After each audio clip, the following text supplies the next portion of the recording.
dito na kayo kasi huwag kayo ayaw ko maririnig sa inyo na mahirap magbenta nito at saka mahal to ha, kasi pagagalitan ko kayo.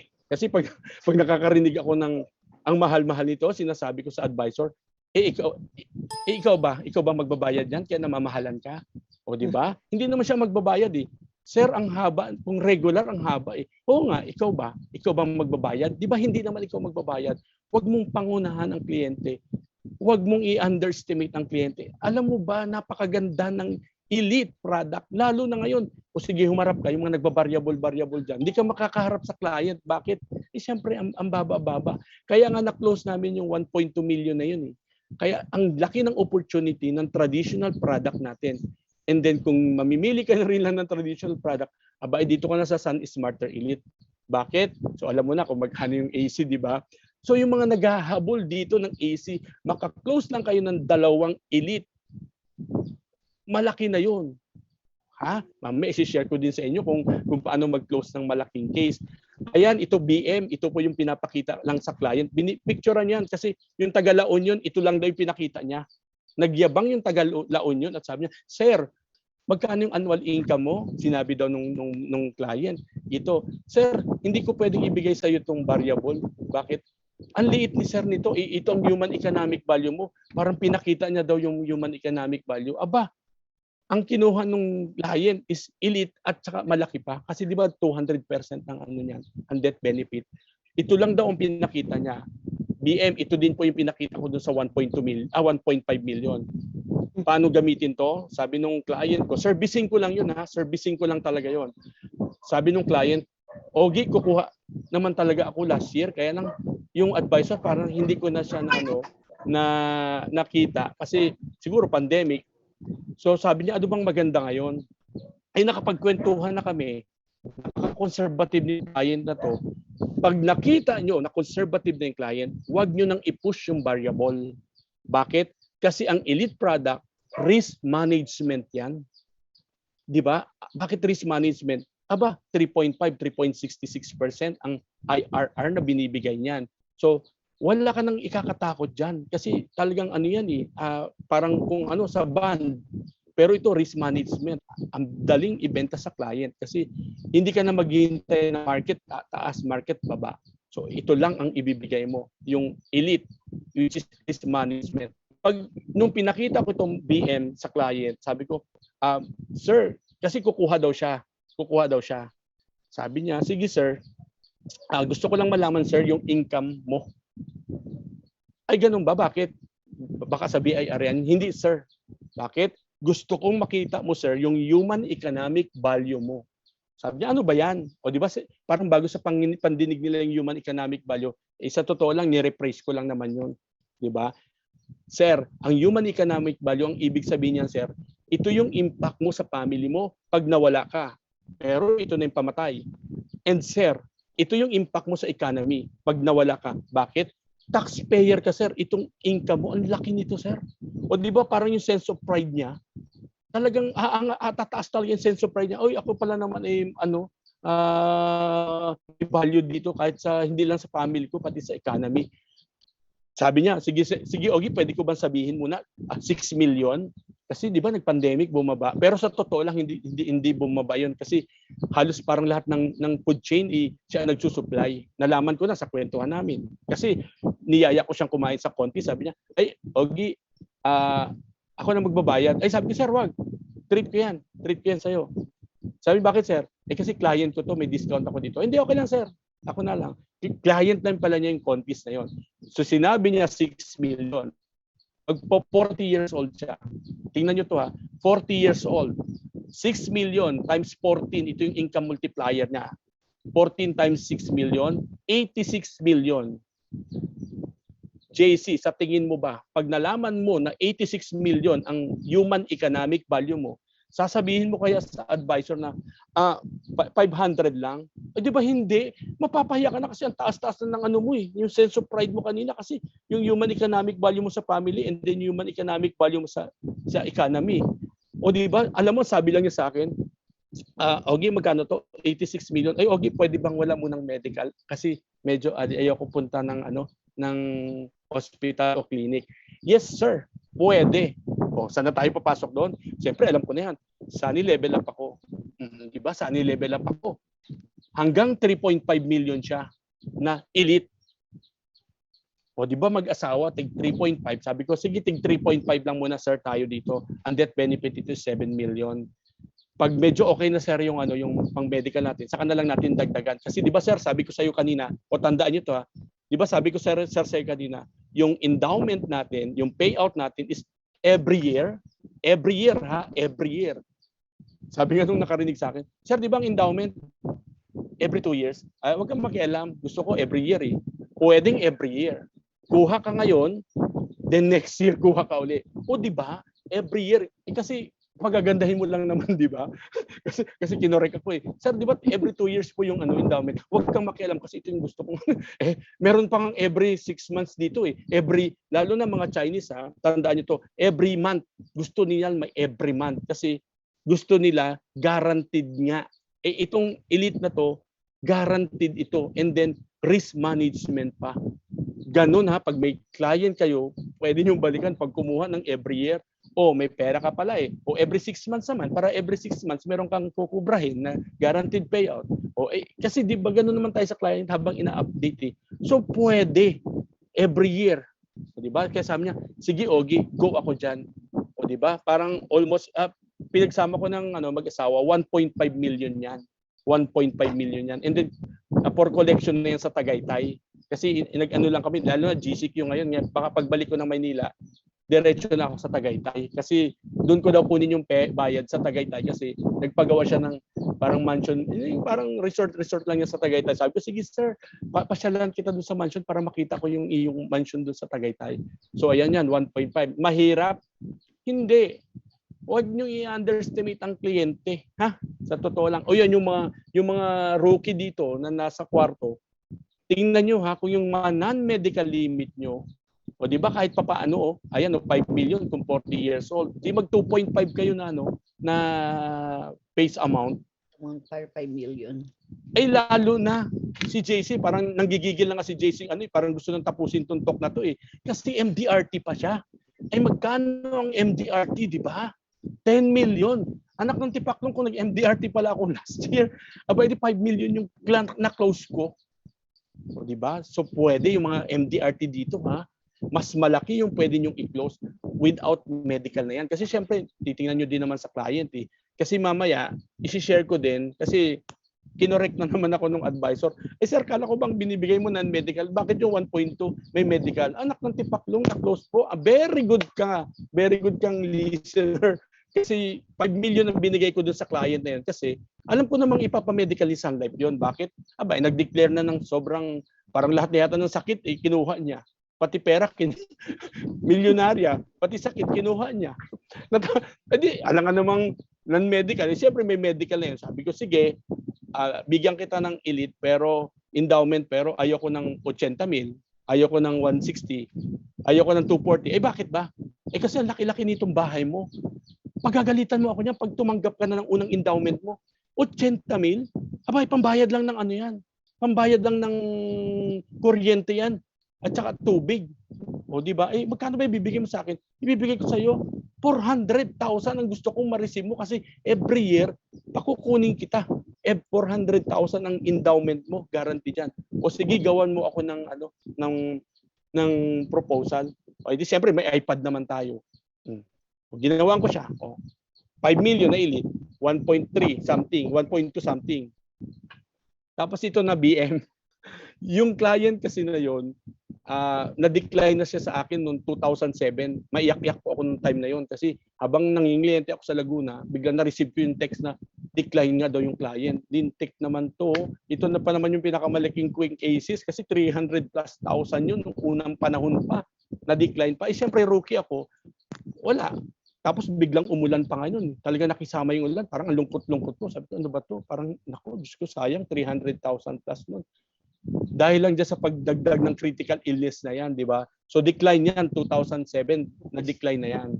And then kumukuha naman siya sa akin. Marami naman siyang kinukuha. And then, nagustuhan niya yung elite product na yan kasi yung endowment. Kumuha siya, pero hindi ko pinasok, JC, hindi ko pinasok sa akin yan na, Kasi yung advisor ko na for 3 years, best friend din niya. Best friend niya. Pero for 3 years, hindi siya talaga kumukuha. Tanong ng tanong lang, sa RCBC kumukuha. Mangiyak-ngiyak na yung advisor ko sa kanya. Sabi niya, ano kayang ano ko? Sabi, ay naku, 3 years pa lang yan. Ako, 14 years. Walang kumukuha sa akin, best friend ko pa, BFF ko pa. Sabay-sabay kami lumaki sa Quezon pero hindi kumukuha sa akin. So wag kang mangyak-yak diyan na 3 years ka pa lang.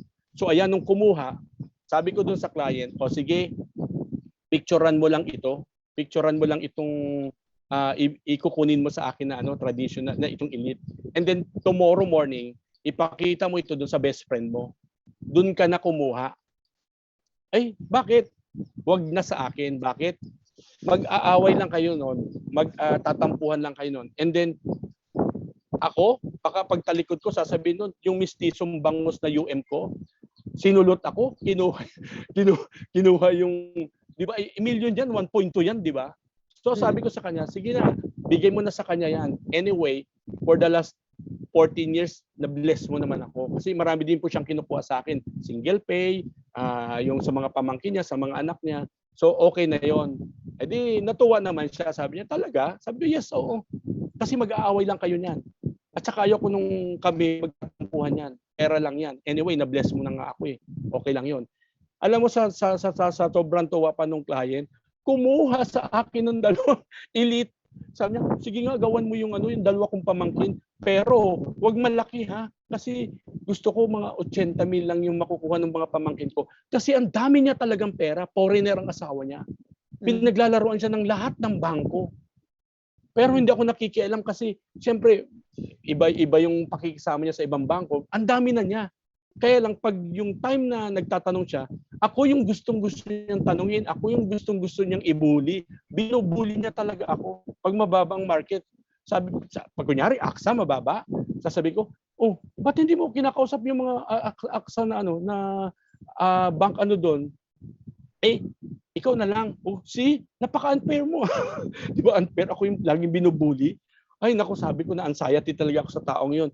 Kumuha sa akin ng dalawa sa pamangkin na tig 200 plus thousand.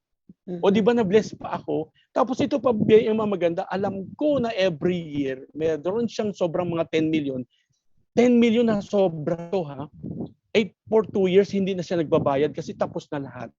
Alam mo ang offer ko sa kanya, para makabawi-bawi ka naman, bayaran mo na to ng APO, advance payment, para may discount ka, 11%, para naman masaya-saya ka, di ba? Para may pang-steak ka, di ba? Pag pangkain, steak. Sabi niya, ay gusto ko yan, may discount. May pera siya eh. May pera siya eh. So binayaran niya ako from 4 million, naging 3.5 million na lang kasi less discount na. So ayan, di ba, na-bless pa ako.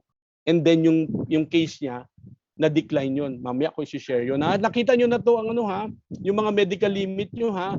Tandaan nyo, ito lang yung ilagay nyo sa cellphone nyo. Palitan nyo muna ng picture ng mga boyfriend, girlfriend nyo kung sino may nasa, ano ba tawag nyo sa picture sa cellphone, di ba? Palitan nyo muna. Wall picture.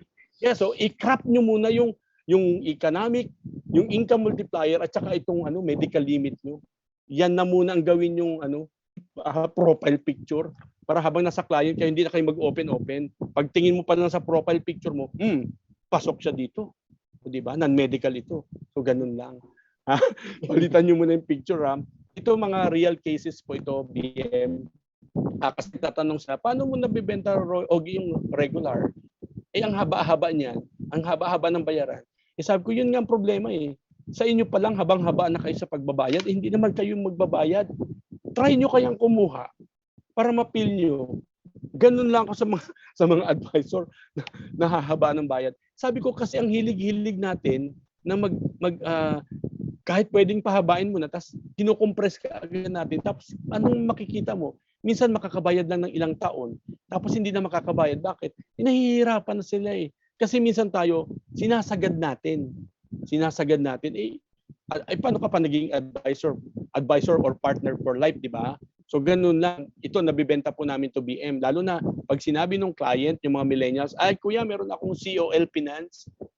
Ay kuya, nagda-direct ako sa stock market. Okay. Hindi ko na pinakikialman yun. Ayoko na pakialman kasi magaling kayo dun eh.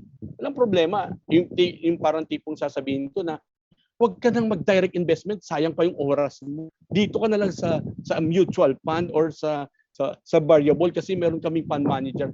Never nyo nang gagawin yun ha. Huwag kayong makikipagkompetensya.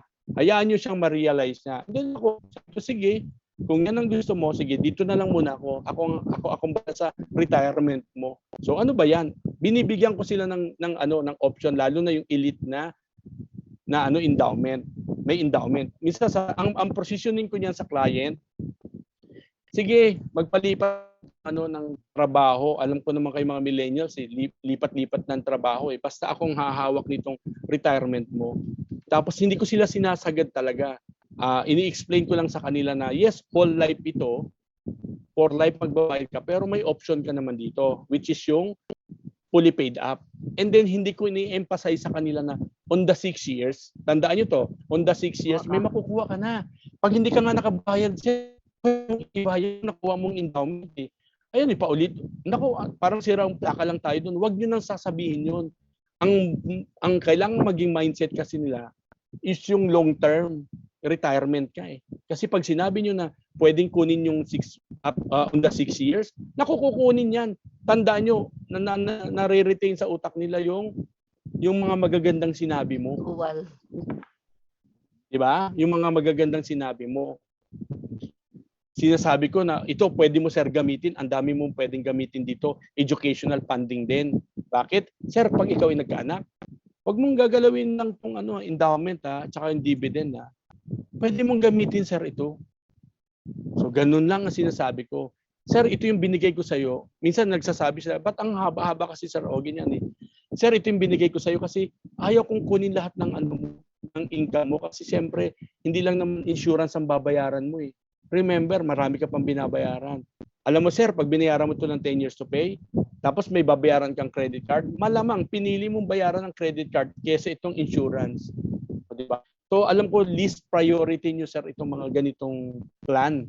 So kaya ako i-stress lang natin sir para at least kahit paano protected ka, and then pwede mong gamitin nga as educational funding, medical funding kung ikaw ay sandwich generation, o di ba? Kung mayroong time na kung pag nag-asawa ka, down, yung mga naipon mong endowment at saka yung mga dividend, pwede mo namang withdrawin sir yan eh. So ganun ko lang sila pinuposition. Actually, meron ako mga medical doctor din dito na mga naka-intern pa at saka resident pa lang. Yun muna binibigay ko kasi syempre hindi pa naman ganun kalalaki yung kita nila. And then ang nakakatuwa dito, hindi naman tayo sir magtatapos dyan eh. Kita mo yung mga medical intern dyan, mga resident, ngayon, ang kinuha naman nila Sunpit in Well. Bakit? Kasi sir, meron na akong protection which is yung endowment. And then sabi mo sa akin sir, yung health insurance naman. So sumusunod talaga sila. So ngayon, nag-asawa, kumuha talaga sila ng Sunpit in Well at saka doon sa asawa, another endowment, yung regular payment lang.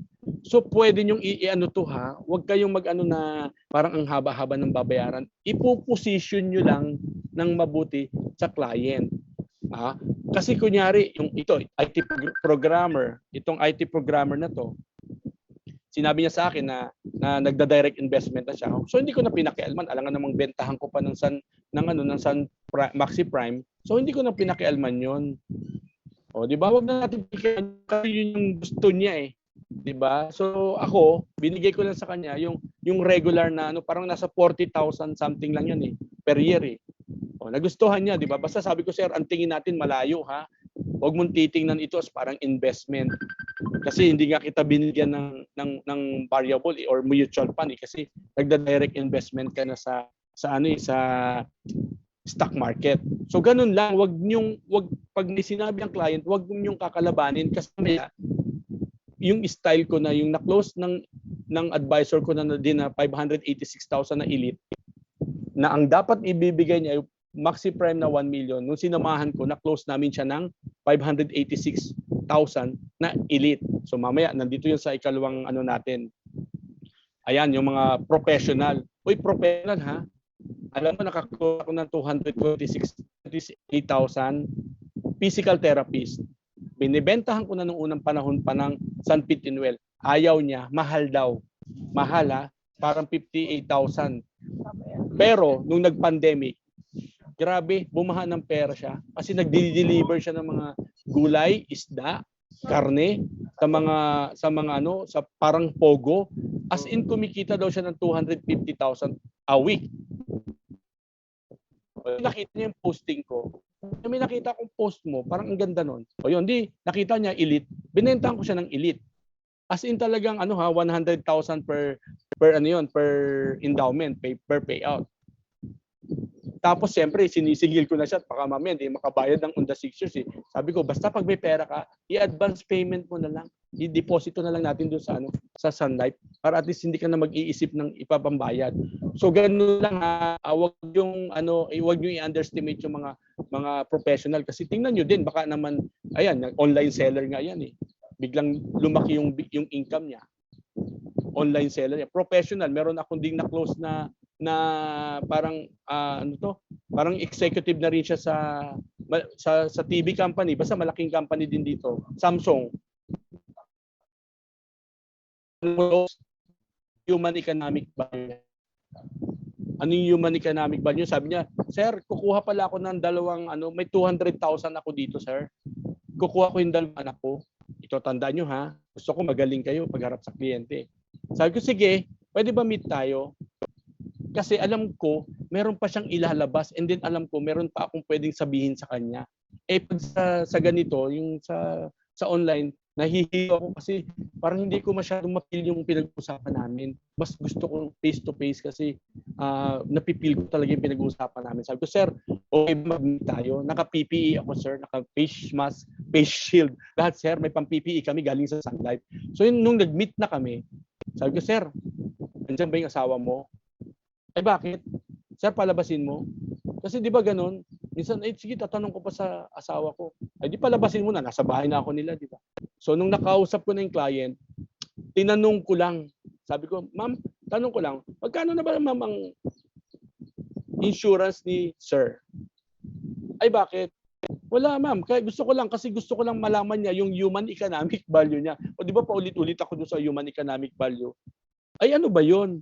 Ma'am, ito yung impact ni sir. Ang ibig sabihin ito yung impact ni sir pag nawala sa inyo. And then ito yung impact ni sir sa economy pag nawala siya. Kasi taxpayer siya, laki ng sweldo niya. 6 digit na yung sweldo niya, sinabi niya sa akin. Ay ganun ba? Yes ma'am. Kasi yung human economic value niya, dapat malaman nyo. And then nung nag-compute kami, ay 3 million pa lang pala siya. 3 million ha, 3 million. Sabi ko, ma'am, parang wag na lang natin mo nang ibigay sa bata. Ay bakit? Kasi yung bata, ma'am, walang insurable interest yan eh. Ilagay na lang natin muna, ma'am, kay sir. Bakit? Siya yung ma'am eh. May insurable interest, ma'am eh. Siya yung head of the family. Oo nga, O see? Eh, eksakto. May pumunta na palang advisor din sa kanila. Pero ang kinuha, maxi 1 lang. O, di ba? Kaya natuwa ako. Sabi ko, ma'am, si sir na lang muna. Gawan natin si sir ng endowment. Every year, pakukunin natin siya. So, ginawan ko siya ng endowment. 500. So, mga 100,000 na yun. So, ma'am, may nadagdag na 1 million kay sir. Ma'am, kuha tayo ng Sun Saver. 3 million. So, may nadagdag kay sir uli na 3 million. So, 4 million na. So, ang binayaran yata niya, 128. Ay, 200,000 ang kanyang budget. Sabi ko, ma'am, sir, yung sobra sa 200, ilagay natin sa money market fund. Kasi, pagkuha natin next year ng another endowment, may pambayad kayo. O di, ganun nga ginawa. Ginawa pa nga niyang 100,000 yung money market niya kasi, Ogie, gagawin ko ng 100 para may pambayad na uli akong buo sa iyo pagdating ng next year. O di ba nadagdagan si sir ng 4 million? Natuwa siya. Sabi niya, ang ganda nga. O di ba? Ganun ang gusto ko mangyari dito sa mga nandito sa room na to, na pag nakaharap na kayo sa client, lagi niyong iisipin, gagalingan niyo. Bakit? For sure, ang dami na niya na pagtanungan at mayroon na rin nag-present sa kanya. Eh gusto ko pag nag-present kayo yung pinakamagaling. Laging ganun ang tinuturo ko sa advisor ko. Kayo yung pinakamagaling. Di ba? O ito yung business owner. Ito yung sinasabi ko. Sabi nung advisor ko, alam mo, swerte nung advisor ko ha, sa kanya yung 1.2 million, sa kanya yung 580 plus, 400 plus, 200 plus, 7 elite nang napabenta ko sa kanya na ako nagbibenta ha. 7 elite talaga. 7 elite, and then siya nga yung top advisor na nga ngayon eh. Di ba? Business owner ito, tandaan nyo to ha. Sabi ko, sige, anong bibigay mo? Ay sir, meron ako 1 million na prime. Ay, pwede ba akong isama? Sabi mo doon sa attorney pa yung attorney yung client. Sige sir, pagpaalam kita. Pumayag naman. And then nandun na kami sa client. Diyos ko po. Ay alam mo, gusto ko yung mga na-challenge ako, yung parang tipong mga principal or mga directress ng school, yung ayaw tumawa, mas na-challenge ako sa ganun eh. Kasi pag napatawa ko siya o ngumiti siya ng konti, ayun na yun. Di ba? So nung nandun ako sa nakakatuwa, ang dami niyang alahas ng client. Sabi ko, ganun, galaw siya ng galaw. Galaw din ng galaw yung ulo ko. Sabi, bakit ba, Roger? Ma'am, baka may malaglag na bato. Baka may malaglag na bato, pupulutin ko. Ganun lang, tumawa na siya, di ba? Natawa na siya. Sabi ko, ma'am, ang ganda-ganda kasi ng bracelet mo. Kahit nga hindi ako marunong tumitingin ng mga kung totoong bato, di ba? Ang ganda-ganda, ma'am, ng bracelet mo. Ay, ganun ba? Thank you, Roger. Oo, kasi ginaya ko yung bracelet ni Regine Velasquez. Nakita ko, nag-show siya, nagpahanap ako ng ganung bracelet. O di, ganda. Magkano makuha mo niyan? O sabi niya, 280. 280. O, ito, tandaan nyo ha. Maraming gumagawa to. Alam mo ma'am, yung 280, kung kinuha mo ng insurance, 10 million na yan, meron kang coverage, may mangyari sa'yo, protected ka pa. Ay dyan, pag pumunta ka ng Binondo, Tondo, hindi ka protected dyan at malamang buwis buhay ka pa niyan. Sabi ko, wag niyong kokontrahin, di ba? Alam mo, sabi ko, attorney, gusto mo ba bumili ng alahas every year? Bumili ng alahas every year. Sabi niya, ay gusto ko yan. O, di ba may experience na pala siya ng mga variable sa AXA, Metrobank kasi nagkwentuhan na kami. Gusto ko guaranteed na bibigay sa'yo. Ay gusto ko yan, Roger. O di naggawa. O, siyempre, alangan naman gawan mo siya ng 80,000. Ang alahas ay 280. O di 3 million na face amount na elite para 3 million times 8%, 240,000 ang endowment na makukuha niya. So ayun yung 500,000 plus, ba? Close. O di ba natutuwa nga ako kasi sabi nung advisor ko, ay mas malaki. Oo. Pero okay lang yan kasi hindi naman kita na gumawa ka ng 1 million na prime. Okay lang yan, kaya nga sinasamahan kita. Huwag niyong i-underestimate ang kliyente. Hangga't maaari, huwag kayong magpapakita ng proposal. Kasi pag nagpakita na kayo proposal, parang ina-underestimate niyo na siya eh. Alam mo na, 1 million. Kaya ayaw kong turuan sila na mag-proposal based. Kaya laging tinuturuan ko sila na dapat kwento mo muna. Huwag yung proposal. 586 yun na. Di ba? Yun yung malaki-laking case niya na nakuha. Bago itong 1.2 million na to. So pwede. Ano pa yung isang business owner dyan? Itong tandaan nyo nandito sa room. Pag business owner, most likely, wag nyo nang bibentahan ng variable. Kasi wala man tayo papagyabang eh. May 10%? 6 na taon na nga, wala nga yung 10%, di ba? Negative pa nga, di ba? So wag nyo na ipagyayabang kasi for sure, yung mga business owner na yan, naalokan na yan ng mga bank assurance. Ano bang inaalok ng bank assurance? Single pay, variable. So wag nyo nang bibigyan. Tingnan nyo din, pag conservative siya, alam nyo na, wag nyo nang bentahan ng mga variable. O di yung risk management na lang na product natin, ano ba yon? Yung mga traditional natin, Sun Accelerate, o di ba? Sun Elite. O yan yung mga risk management nating product. So ito, business owner to. O tama-tama, sabi niya, ito na namang advisor ko to. Napakaswerte talaga dito advisor ko na to. Sabi ko, sige, pagpaalam mo ako, samahan kita. Kasi may-ari siya ng may-ari siya ng yung manpower. Ay pumunta kami sa building, parang 5 floor, sila yatang umuupa. Malaki yung manpower niya. Nandun na kami, ayan na naman, para na namang hindi tumatawa. Hindi ko alam kung may kaaway o ano. Na-challenge talaga ako doon. And then nung nagkwentuhan na kami, and then yung point of interest, yung anak niya. So hanggang sa lumabas na, okay na, tumatawa-tawa na siya. Di ba na-close namin yan ng elite? Sabi ko, ma'am, hindi na kita bibigyan ng variable. Kasi sa kwentuhan natin, ma'am, pumunta dito sa iyo ang AXA. Kasi may pinirmahan ka kasi ano, sabi mo yung single pay. So wag na ma'am 'yon. Alam mo ginalingan ko. Bakit? Ma'am, businessman ka na eh, businesswoman ka eh. Napalaki mo nga tong ano eh, business mo eh. Ma'am, hindi ko pwedeng ipagyabang na pwedeng kumita ito ng 10%, 8%. Gusto ko ma'am, mayroon kang matatanggap taon-taon. So yun yung ano ko, yung guaranteed na lagi sinasabi ko na meron kang matatanggap every year. Gusto mo ba? Gusto mo yung ganon? Every year ha, wag na yung every 2 years, minsan natatagalan sila. Para every year, marami siyang kukunin sa'yo. So ganun lang, nagustuhan din niya. Di ba? 228,000 din yung premium niya kasi every year eh. This year kukuha na naman siya. Di ba sabi ko nga, wag niyo sasagarin. Wag naman sinabing 500, 500 agad. Wag niyo sagarin, galingan niyo o every year. Kasi yun nga yung trabaho natin eh. As financial planner, di ba? So kumuha. Diyos ko po. Swerte ng advisor ko. Sabi nung advisor ko, paulit-ulit ka nang sinasabi, ano? Sinabihan pa ako, JC, sinabihan pa ako ng advisor ko. Paulit-ulit ka nang sinasabi sa kliyente, ano? Ay, hello, thank you ha. 228, may 586 ka pa. Thank you ha. Ganon, may ganon, di ba? Buti na lang, sanay naman tayo, di ba, sa mga advisor. Iba-iba talaga ugali nila, di ba? Parang, as in, sinabihan talaga ako na, paulit-ulit ka na sinasabi, human economic value. Tapos yung sa family code, article 91, yung mga ganun. Ay, thank you ha. 228 to. Namaos ako. Naku, matatawa ka naman talaga dito. Napakaswerte ito ng advisor. Ayan, di ba, Ben? Ka-building mo pa yata dun, yung 586 na yun, di ba? Yung abogado na yun, di ba? Sa ka-building mo pa yata yun. Ay, ang dami lang, Sir Augie. Oh, di ba? Paulit-ulit ako sinasabi, hello, thank you. So ayan na, OFW. Alam mo, ang dami namin nabenta na elite sa OFW ha. Kasi yan yung mga naging client na rin ng mga advisor ko. Kasi ako rin nag-close yan mga 3 years ago eh. And then syempre, as advisor nga, gagandahan mo din. Alang ang puro variable.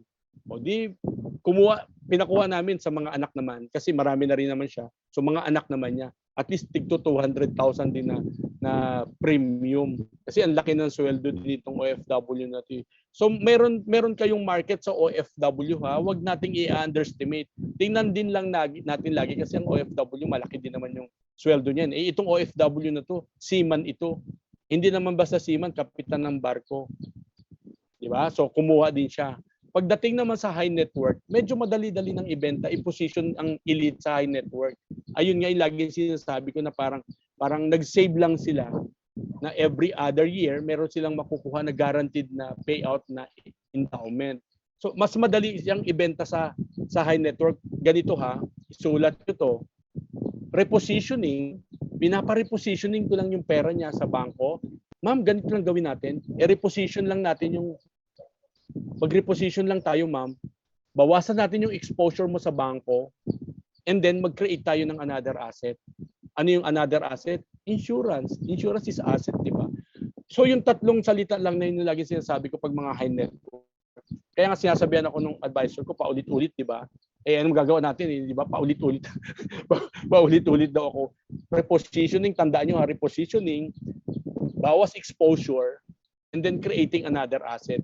Kasi meron din dyan na supposed to bibili ng condominium ha, sabi ng client, bibili kasi ako ng condominium kasi yan yung ginagawa ko, bibili ako, equity sa akin, and then pauupahan ko. Ay aral na kami, huwag yung kukontrahin na, sir, huwag ka nang bumili ng kondo ngayon, walang uupa ngayon, pandemic, ang daming lugi ngayon. Huwag nyo nang kukontrahin. Diba? Ang sabi ko lang sa kanya, sir, tingnan mo lang to. Gusto mo mag-reposition tayo? Mag-create ka ng another asset?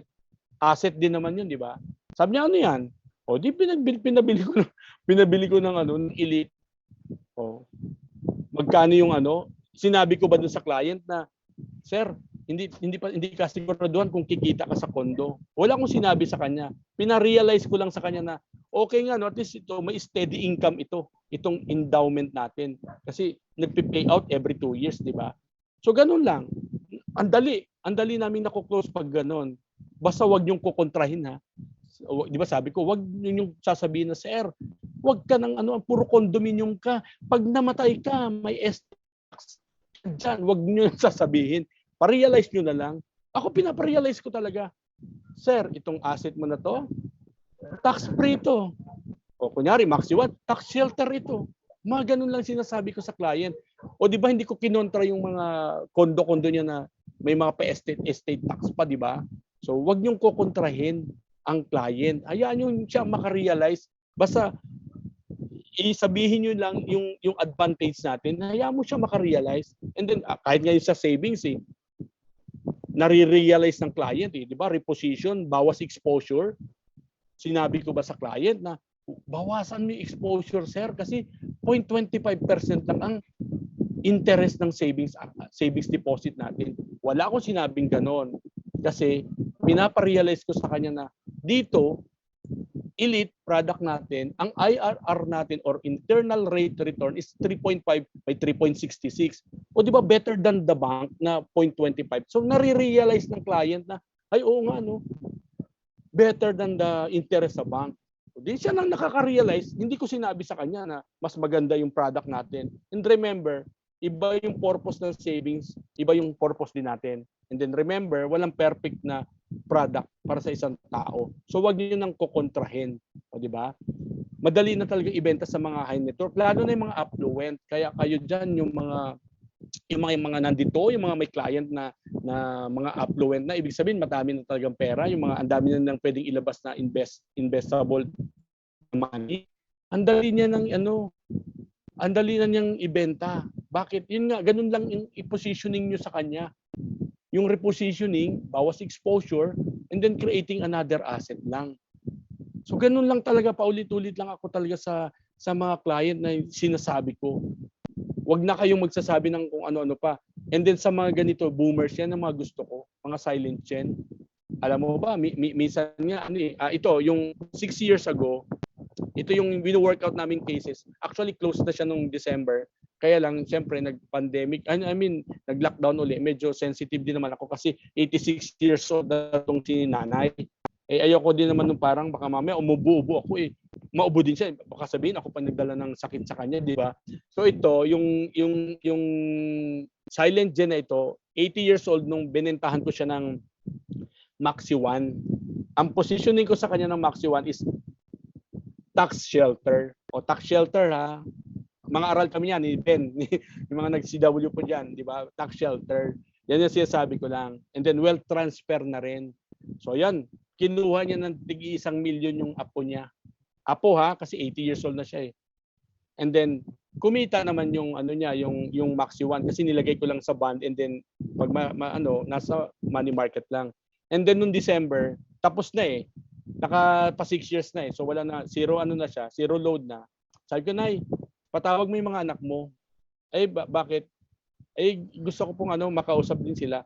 Kasi ako, remember, ayoko nung nanay lang ang kinakausap ko kasi baka paglabas ko ng bahay, naku, nabudol-budol na naman ng taga Sun Life yung matanda dun sa kabilang kanto. Naka-uniform. Ayoko nung sasabihan kung gano'n na nabubudol-budol kasi 86 years old na, di ba? So pinapunta ko yung anak na mga anak niya. Sabi niya, sige, tama-tama Roger, dito ka na magtanghalian kasi pag Sunday, nagtanghalian kami. So gano'n lang ginawa namin. Alam mo, sinabi ko sa kanya, Nay, ito na naman, paulit-ulit. Nay, ang gagawin natin, magre-reposition na naman tayo. And then bawas exposure lang uli, create ka ng another asset. Di ba? Magaling din naman yung matanda. Hindi naman magiging milyonaryo na 100 ang pintuan ng apartment sa Pasig, di ba? Kung hindi siya magaling, di ba?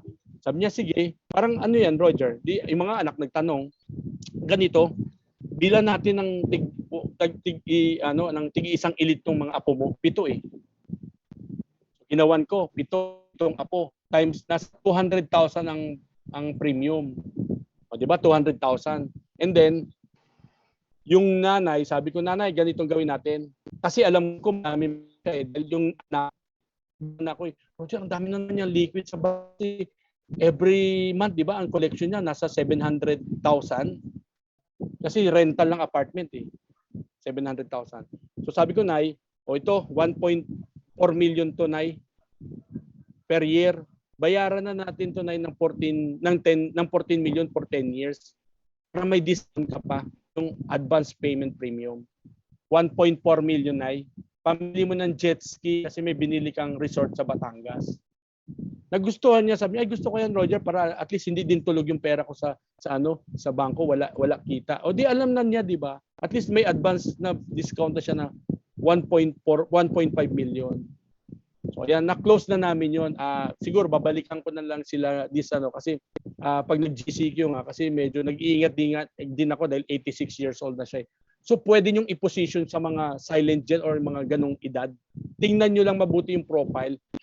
Pag may nakita kayo sa mga client niyo, kaibigan niyo na ni-repair sa inyo na may ganyang client, o i-message niyo ako, tutulungan ko kayo kung paano mag-position ng elite product sa mga ganyang generation.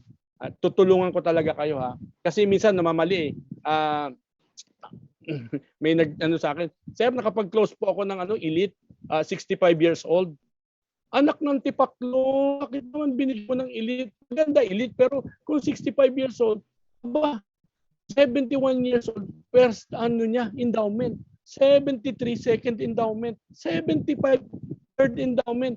Abay ba? Maximize. Kaya sabi ko, di ba sabi ko, tingnan nyo din yung kliyente. Gusto ko mamamaximize ng kliyente yung endowment.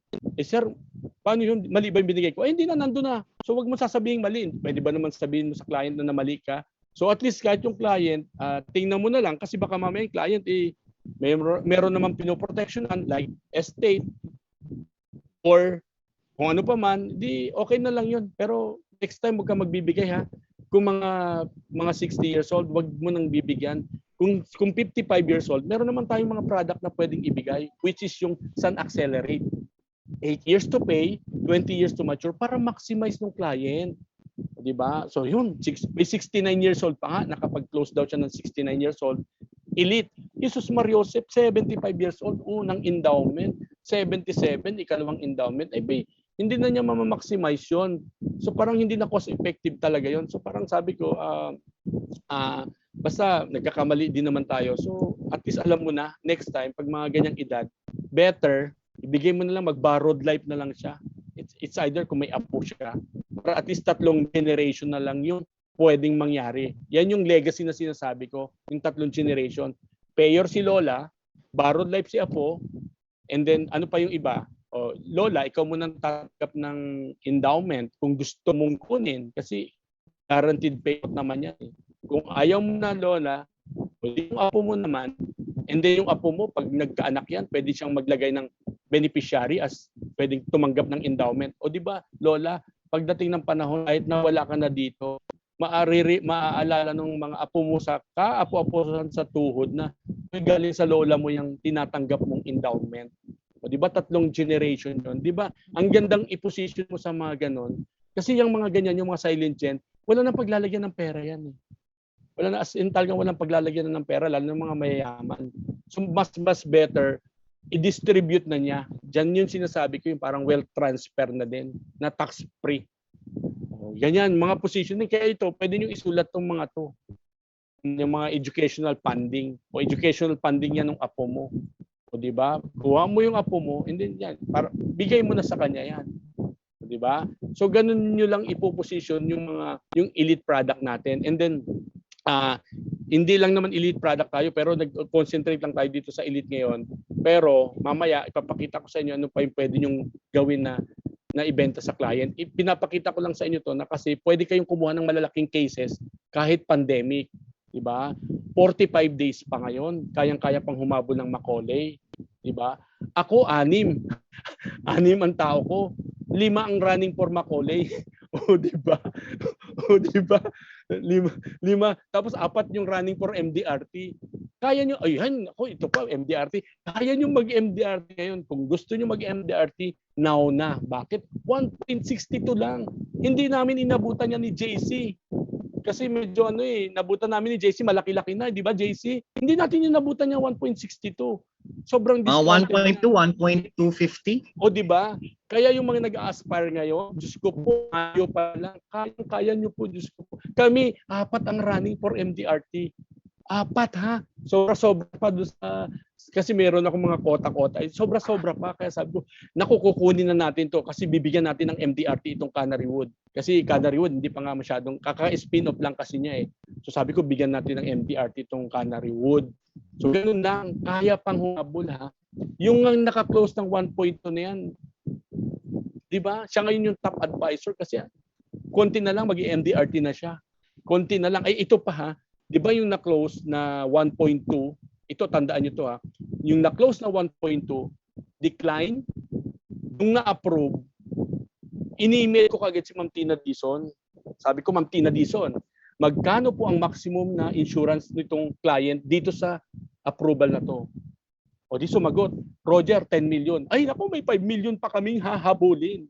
O di hinabol ko sa client. Sabi ko, o bayaran mo na tong 5 million. 1.3 million yun eh. 1.2. Tapos, within 90 days, kunin uli natin tong additional, maximum mo na to. I-maximum mo na kasi sinabihan ka na ng doktor, client na hindi ka aprobahan ng insurance kasi lahat na yata ng sakit kinuha.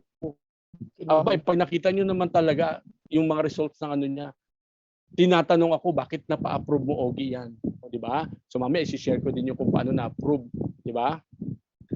Basta may pag-asa. Hangga't O yan ha, ito po sinasabi din pala, konting lang to. Nagsasabi kasi mga advisor, walang ng pera ngayon, ang daming nawalan ng trabaho eh. Jesus Mariosep naman, ba't ka naman magkikliyente sa mga nawalan ng trabaho? Parang napaka-insensitive mo naman, di ba? Nawalan na nga ng trabaho. Hindi bali, may protection ka naman. Di ba? Wag na. Remember, hindi, di ba, Ben, hindi naman nawala yung pera. Transfer lang yung pera, di ba? Transfer lang yung pera dito sa atin. Kanino ba transfer? O di tingnan nyo, mga medical practitioner. Kasi malakas yung mga hospital ngayon, di ba? O maubo ka lang, COVID na. O di, ang bayad, COVID, health, di ba? O sumakit nga lang yung ulo mo, COVID na yan. O di, COVID din ang bayad sa PhilHealth. So mga ganun. Online seller, malakas kumita ang mga online seller ngayon ha. Yung mga hobbies turn into business. Yung mga nagpaplantito-plantita. Pero mo nung unang panahon, pinapamigay lang yung halaman. Ngayon, 250 na yung ganyang kaliit, di ba? So may pera doon, di ba? Di ba? 500 pa kami. Si repositioning, exposure. Ayan lang talaga. Memorya ko na nga yun eh. Memorya ko na nga yan, di ba? Equalizer. O, mga ganyan lang. So, ayan lang yung ginagamit ko mga phrases sa client. Di ba mga bago sa pandinig nila yan? O di ba? So, ayan, pwedeng picturean nyo yan. Itong decline na to. Alam mo, BM, napakaswerte ko po sa decline. Kasi noong 2016, decline din po yung 200 million na yon. Kasi di ba si Sun Life napakahigpit. Yung client dinecline nila kasi mataas daw SGOT. Oo, decline na kaagad po yun pagdating pa lang sa Hindi, sabi ko, Ma'am Tina, high network po ito. Baka po pwedeng i-apply uli. Ayun, sabi ni Ma'am Tina, sige Roger, ako na mag-handle. So nung hinandle niya yan, yung decline na yan, ako ang daming yan, ang daming talagang pinagdaanan ko diyan, parang hindi ganoon kadali din ha. Alam mo yan, nakuha ko yung client na yan after ng CWP ko kasi nakita niya ako sa Facebook na may SAS. Akala nga niya kandidato ako ng binibining Mr. Philippines kasi di ba yung SAS natin, di ba yung SAS natin, di ba? So and then may tinanong lang siya sa akin na Roger, pag bumili ba ako ng lupa ngayon, tapos next month yun ang mga asawa ko, ano ba yun? Magkaiba ba yun? O, ang tanong ko lang, kailan kayo kinasal? 1996, ay pasok ka na sa family code. August 3, 1988. O di ba paulit-ulit? Ganun lang. O di, sabi niya, ganun ba? Gusto ko magpagawa Roger ng estate. O, mag-estate planning daw kami. Ang computation nga lang namin doon, BM, 40 million 40 million. Buti na lang ang dami naming classmate ni JC na magagaling. yung mga Chinese friend natin diyan, di ba? So nagpa-mentor ako sa kanila. Sabi ko, ganito yung cases eh. Sabi, Roger, ang tanga mo, liit. Di ba natanga pa ako, di ba? Ang liit-liit niyan kung estate tax lang, 40 to 50 million lang. Gamitan mo ng income multiplier. So yun, pag gamit ko ng income multiplier, kasi gas station owner to eh. Ang dami, 30 plus na eh. pumasok siya sa 180 million. Bawat isa 180 million. Kasi as in talagang malaki na rin yung ano nung client eh. So yun, di ba napa-approve ko kay Ma'am Tina ng mas malaki na 180 million? Bawat isa. Pinakuha ko ng tig 100 million, di ba? Ganun lang. Hindi ko muna siya sinagad din kasi nakakatakot din naman kasi syempre, di ba, mamaya makabayad sa una tapos hindi na makabayad. O di ba, patay persistency, di ba? Ang laki nun, di ba? So ayan, napaka-generous po niyang taong itong kliyente na to kasi dahil sa kanya napag-aral ko yung mga anak ko sa mga school na medyo mahal-mahal ang tuition kasi niloloko ko lagi ang client. O pag nagbayad yung client, o Roger, ito yung yung kunin mo yung renewals mga premium ko. Ay nako ma'am, thank you ma'am. Makaka-enroll na naman yung mga anak ko. Kasi di ba, tandaan niyo yung mga renewals wag kaya sipagan nyo din maningil kasi ang laki pa rin ng nakukuha natin sa renewals, di ba? 1% din yun, di ba? So wag nung aani lang na parang renewals yan, hindi ko na sisipagang maningil diyan. So yan, parang ang educational funding ko na yung renewals niya eh. Kasi kada bayad niya nakakapagpa-enroll nga ako, di ba? So yan yung unang decline ko. Napa-approve ko yun, Ma'am BM. And then itong isang ito, decline din itong 1.2 na ito, Mariosep. Dinecline nung March. At sabi ko, Ma'am Tina, tinanggal na kaagad. Alam mo naman ng underwriter, di ba? Ang bilis-bilis magtanggal sa portal. Sabi ko, Ma'am Tina, i-appeal ko po ito. Nag-personal message na ako. I-appeal ko ito. Sige Roger, nung in-appeal ko, ginawan namin siya ginastify namin siya, structured, and then may pagka-konting emotion din na, Ma'am Tina, high net worth po ito. Ang binigay namin sa kliyente, risk management. Ano ba yung magiging risk dito sa client? And then ano ba yung magiging risk dito sa company? 2007, Ma'am Tina, decline na itong taong ito. Pero kita mo naman, 2021 na ngayon. Malakas pa rin naman siya. Talagang siguro yung sakit na mga lahat na kinukuha niya, akala niya siguro, yaman niya yung sakit na yon, tuhan niya lahat. Pero itong taong ito, talagang inaalagaan naman niya sarili. Ma'am, mayaman itong high network, itong client na ito. Do you think napababayaan niya yung sarili niya? Ma'am, foreigner yung asawa po nito. Sinabi namin yun na foreigner yung asawa nito. Financial analyst po ang asawa niya. Alam niya kung paano ibenta ang insurance. Alam niya kung paano kumita ang insurance. Ma'am, if anything na unfavorable po yung decision nyo, pwede po ba ma'am na kayo po magsabi sa client kasi nagkaka-anxiety na ako dito. Yung emotional, nagkaka-anxiety na po ako dito sa client na ito. Ang dami na niyang kinuha na investment, bagsak. O di, sabi ma'am Tina, sige, at tingnan natin kasi mukhang mare-rate siya. O di ba, na-rate lang siya, ang liit-liit pa. So ganun lang, pag na-decline, huwag kayong, ask yung ako nga, nung sinabi ko nga pwede kayong mag-message sa akin, Diyos ko, pati ba naman letter, JC, ako pang papagawain? Ay naman, wag naman. Sabi niya, sir, pwede po mag-sample ka ng letter? Ay, wag naman gano'n. Wag naman samantalahin, di ba? O di ba nakakatuwa? Pati Bicos, sir, may Bicos po ako, nagkakaproblema. Ay, wag naman yan. Sabi ko, mga elite product positioning lang. Wag naman pati yung Bicos, ako na mag-aasikaso. Wag naman. Ay, tinatawagan ko pa naman. Talagang hindi ako masagot ng nahihirapan ako magpindot. Talagang tawag talaga. So, ayan, dalawa na yung na-approve namin. So, pag na-decline yung client nyo, ask nyo lang yung manager nyo kung anong pwedeng gawin. Kasi tayo yung nakakakilala sa client eh. Hindi naman kilala. Iba yung sinusunod ng ng underwriting. Pag lumampas ka nga ng one point lang yata dun sa nila, decline agad, di ba? So ganun lang So ayan yung nakakatuwa lang kasi parang landmark case na naman namin yan na from decline napapa-approve, di ba? So ayan Macaulay Rally O ito na para lalo pa din kayong ganahan Yung mga gusto mag-Macaulay dito kasi parang gusto nang umalis sa room at mangliyente na.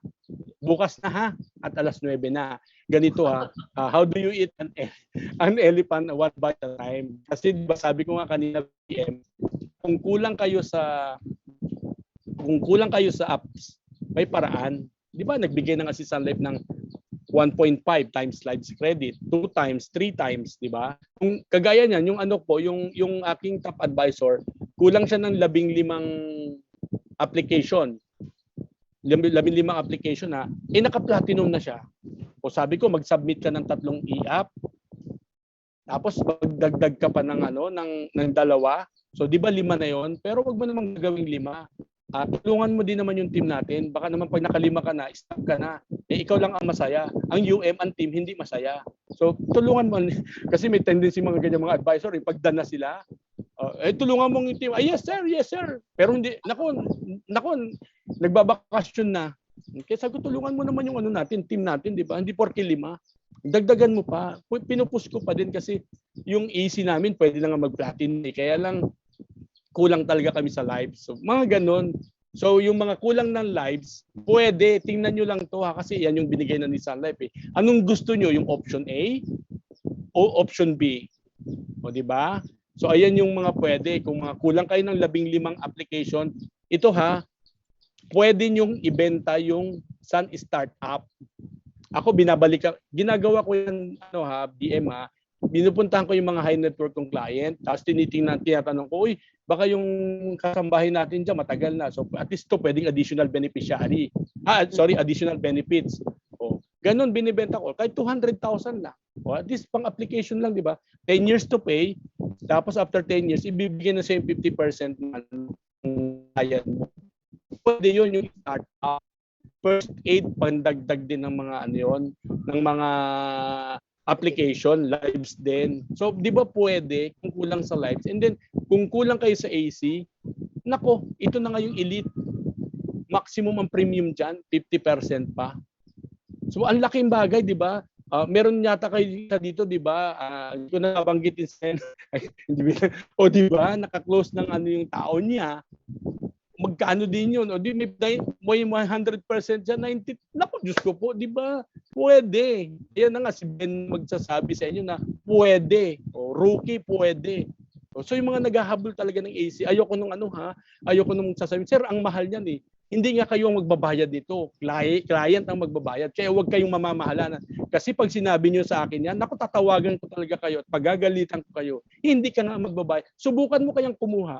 Sir, ang mahal nga eh. Ang hirap magbayad. Lintik ka naman. Paano ka mahirap ang magbayad? Pwede mong gawa ng paraan. Anong gagawin mo? Kumuha ka. Yung nandito sa room na to, kumuha kayo ng elite. Mahal ang bayad. Edi kunin nyo sa plan B. O di ba nag-plan B ka na bonus lang yon. May AC ka pa doon. Di ba? Kawawa nga si Sun Life, di ba? So, paraan lang yan. Strategy lang yan. Kaya yung mga nandito sa room, subukan yung kumuha ng tig-iisang elite. And then doon nyo kunin sa plan B, yung pambayad. Kasi ganyan po yung ginagawa ng mga advisor ko. Yung mga advisor ko, 100 plus ang elite nila. Tapos kinukuha lang, obligado na tuloy silang mag-plan B. Kasi doon sila kumukuha ng pambayad. O di ba? Nag-plan B ka na, binayad mo pa doon sa application mo. Meron ka pang may AC ka pa doon sa application mo. O di ba? So ganun lang ayoko nung mindset na parang mahirap, mahal, ang haba. Ang galing na natin 'yon. Lahat talaga pwede. Ako napatunayan ko na nga yan di ba? Pwede naman mag-close ng malaking cases, di ba? So may mga ganun talagang advisor na talagang mahirap, pero yung nandito sa room na to, subukan yung kumuha. Kasi nakakatuwa, merong isang team, pinakuha niya lahat ang mga advisor niya. Nag-AAA pa.